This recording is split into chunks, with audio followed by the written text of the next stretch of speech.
Alors, on va corriger l'exercice 1 de DS1 pour mes élèves de première bac sciences maths. Alors, la première question, 1A, donner la négation des propositions suivantes. Alors, la négation de la proposition P. Alors, quel que soit, il existe un X appartenant à R, tel que, quel que soit P appartenant à Z,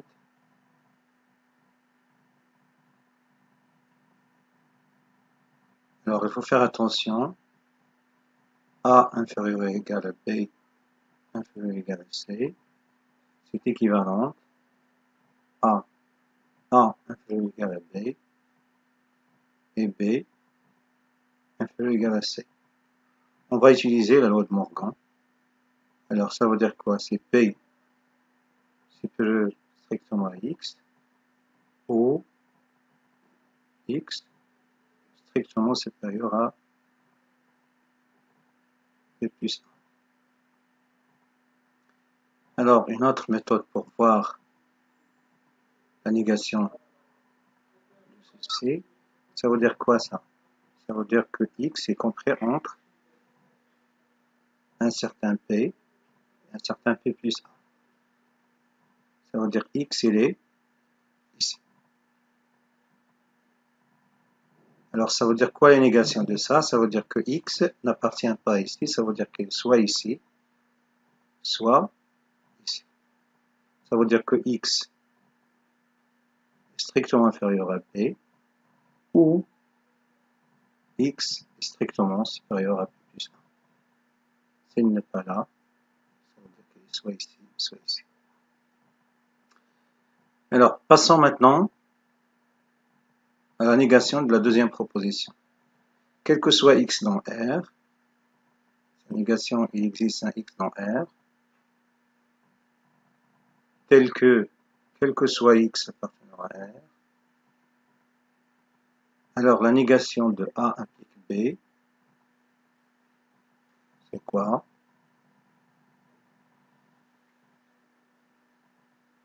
C'est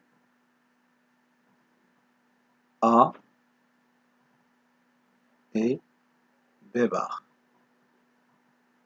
Donc, c'est X, Y strictement inférieur à 1 et la négation de ça, X plus Y strictement inférieur à 1. Passons maintenant à la question 2. Qu'est-ce qu'il dit la question 2? La question 2, dit on considère la proposition suivante. Quel que soit X dans N,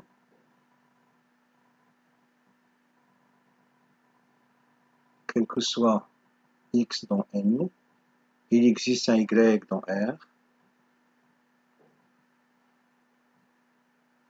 tel que X facteur de Y carré plus 1 est inférieur ou égal à 2Y.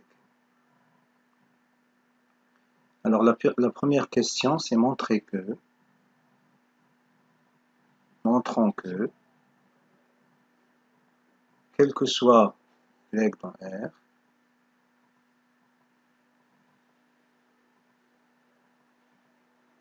Y au carré plus 1, c'est strictement supérieur à Y.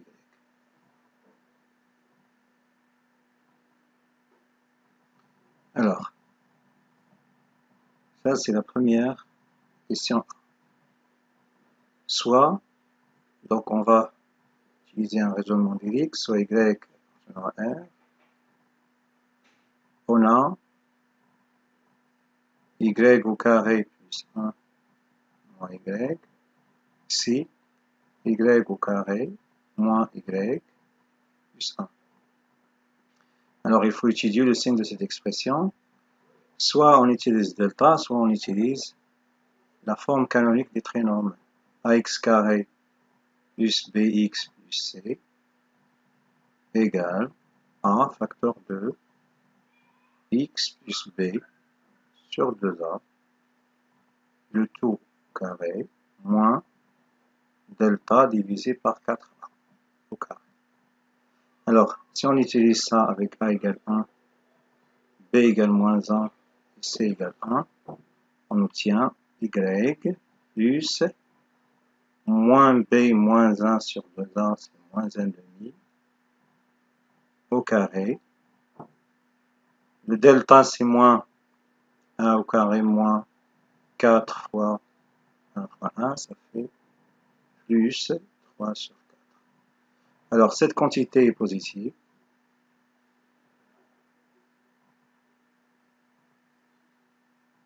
Celle-là est strictement positive.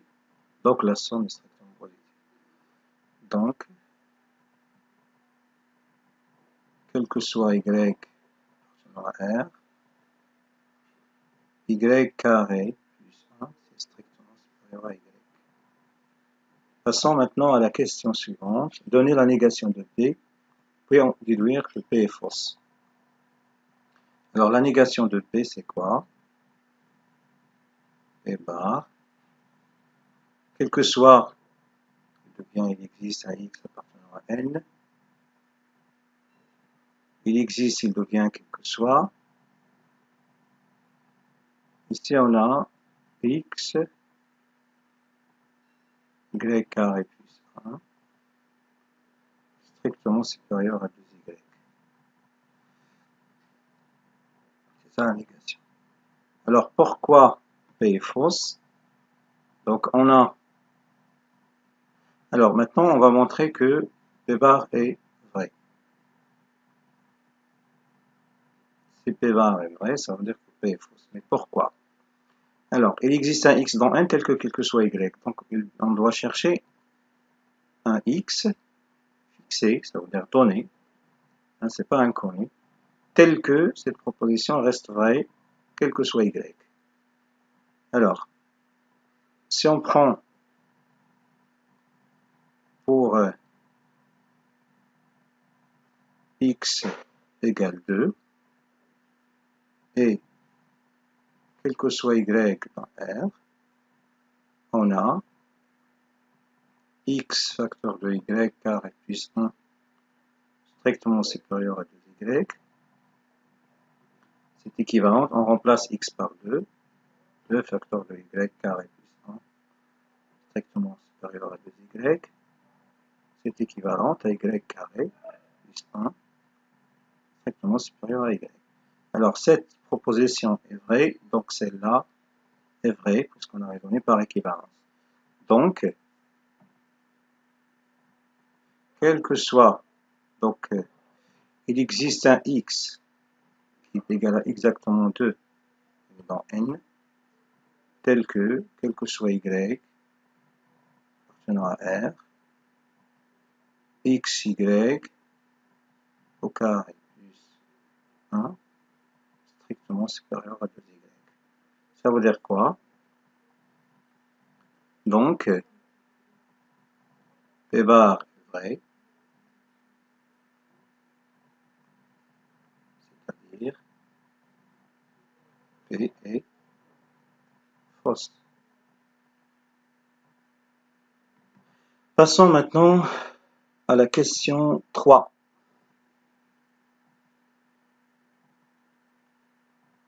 Qu'est-ce qu'il dit la question 3? La question 3, on cherche à montrer quoi? Quel que soit X dans R+,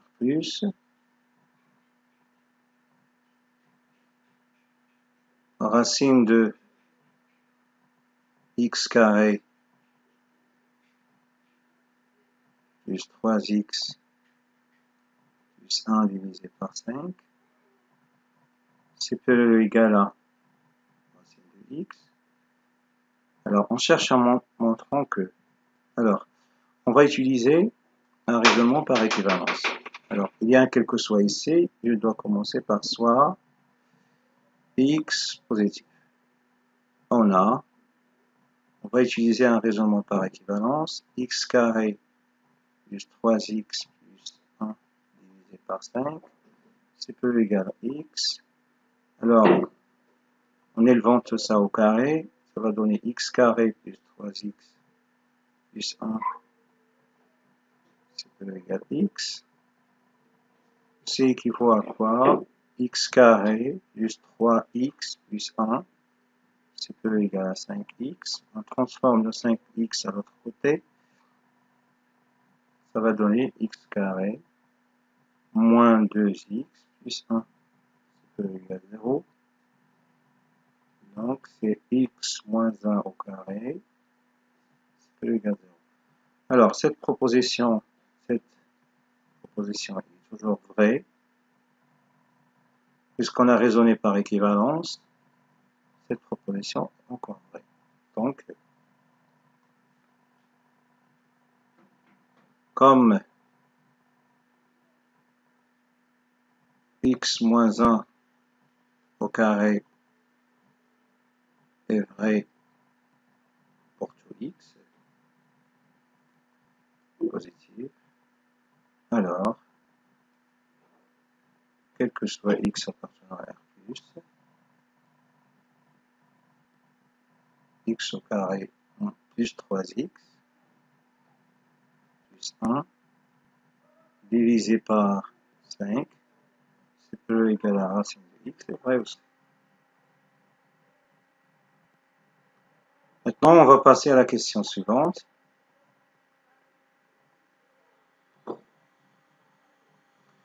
La question suivante, c'est montrer que 4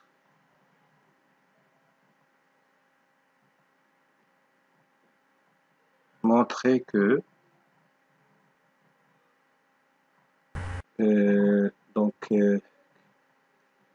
quel que soit x positif, racine de 2x plus 2 moins racine de x égale 1 équivaut à x égale 1. Alors, soit x strictement positif, on va raisonner par équivalence, on a racine de 2x plus 2 moins racine de x égale 1, c'est équivalent à racine de 2x plus 2 égale 1 plus racine de x. On va évoluer le tout au carré, ça va donner 2x plus 2 égale 1 plus racine de x le tout au carré. Donc ça c'est tout au carré. Donc ça va donner quoi? 2x plus 2. Ici identité remarquable, c'est 1 plus 2 racine de x plus x. Donc on transforme tout ça à l'autre côté. Donc il reste quoi? 2x moins x c'est x moins 2 racine de x. 2 moins 1 c'est plus 1 égale 0. Je peux écrire ça c'est x carré. Donc ça c'est racine de x moins 1 le tout au carré égale 0. Ça veut dire que racine de x moins 1 égale 0. Donc racine de x égale 1, c'est-à-dire x égale 1. Là on a fini. Alors maintenant, on va passer à la question 5. La question 5, c'est montrer que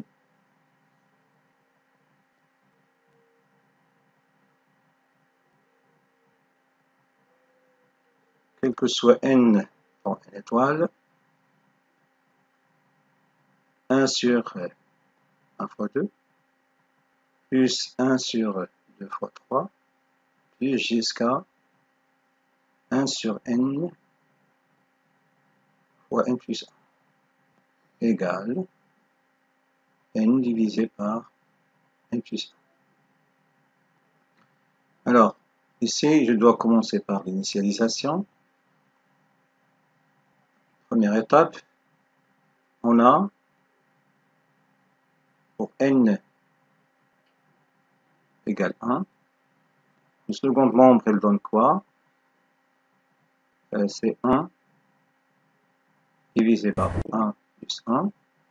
Là. Ça, c'est pour n égale 1. C'est bien 1, c'est bien 1. Alors, le premier terme, c'est quoi? Donc, puisque n égale 1, je suis ici, n égale 1. Pour n égale 1, n fois 2, donc je suis ici. Donc c'est 1 sur 1 fois 2. Donc cette égalité est vraie.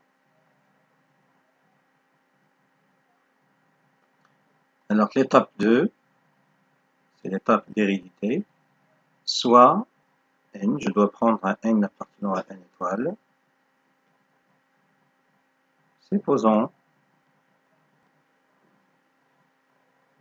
que 1 sur 1 fois 2 plus jusqu'à 1 sur n fois n plus 1 est égal à n facteur de n plus 1. Et montrons que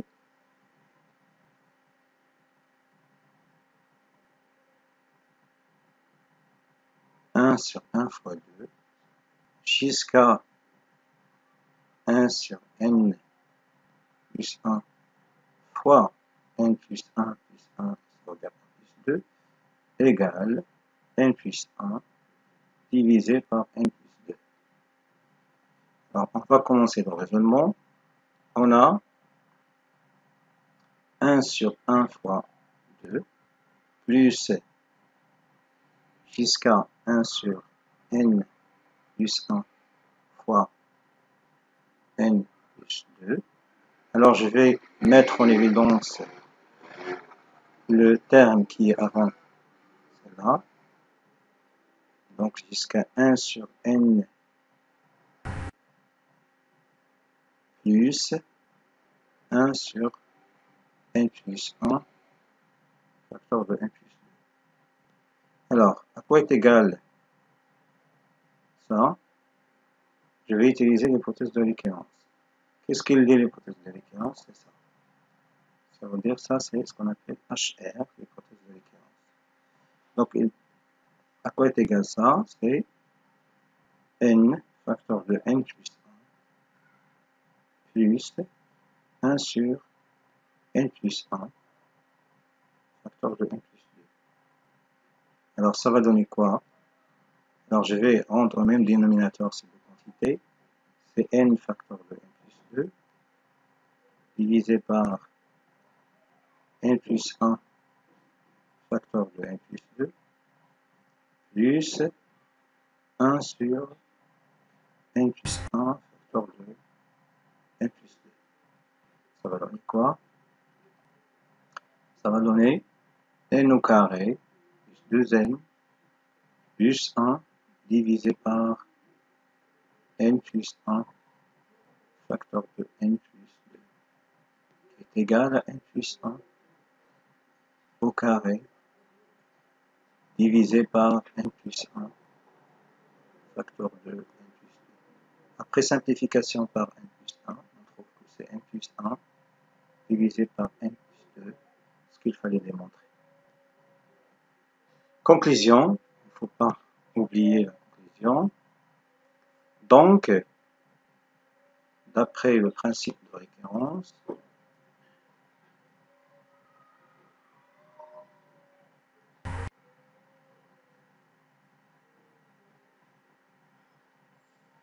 on a, quel que soit n, dans une étoile, 1 sur 1 fois 2, plus jusqu'à n1 sur n fois n plus 1, est égal à effectivement n facteur de n plus 1. On a fini. Maintenant, on va passer à la question 6. La question 6, qu'est-ce qu'il dit? Question 6. Montrons que, quel que soit n appartenant à n, n facteur de n carré plus 3 est un multiple de 3.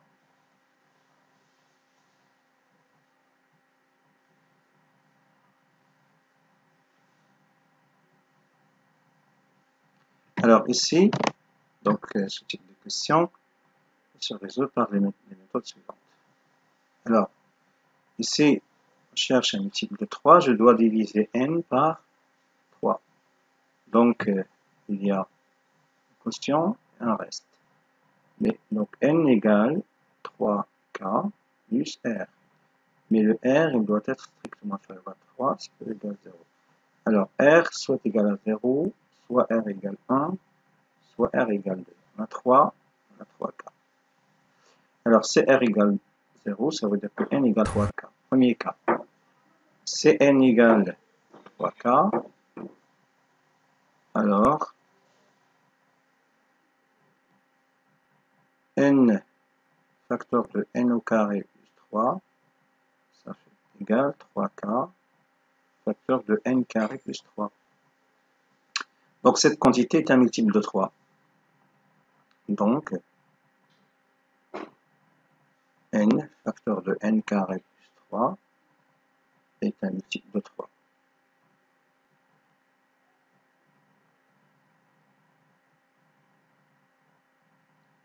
D'accord?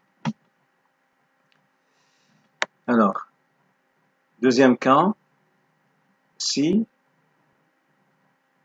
n égale 3k plus 1, alors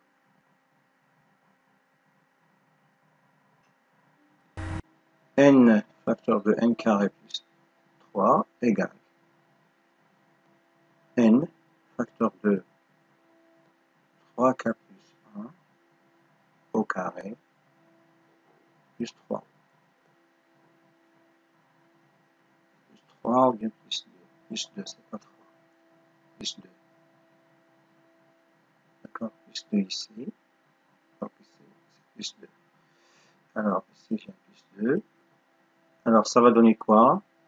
C'est n facteur de identité remarquable, 9k au carré, plus 6k, plus 1, plus 2. Ça fait n facteur de 9k au carré, plus 6k, plus 3. Alors si on factorise par 3, il reste quoi? C'est n, 3k au carré, plus 2k, plus 1. Donc si je pose cette quantité égale à un certain p, appartenant à n, donc c'est 3p. D'où, dans ce cas, n facteur de n carré plus 2 est un multiple de 3.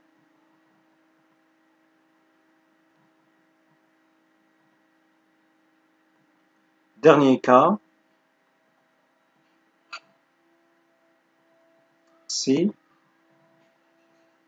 n égale 3k plus 2, d'accord, ça va donner quoi? C'est, ici, ça c'est n facteur de 9k au carré plus 12k plus 4 plus 2, ça fait 6. Alors je factorise par 3, n facteur de 3k au carré plus 4k plus 2. Alors ça c'est 3 fois un certain p', tel que p', c'est cette quantité. Tout ça. Elle appartient à n. Donc, n facteur de n carré plus 2 est un multiple de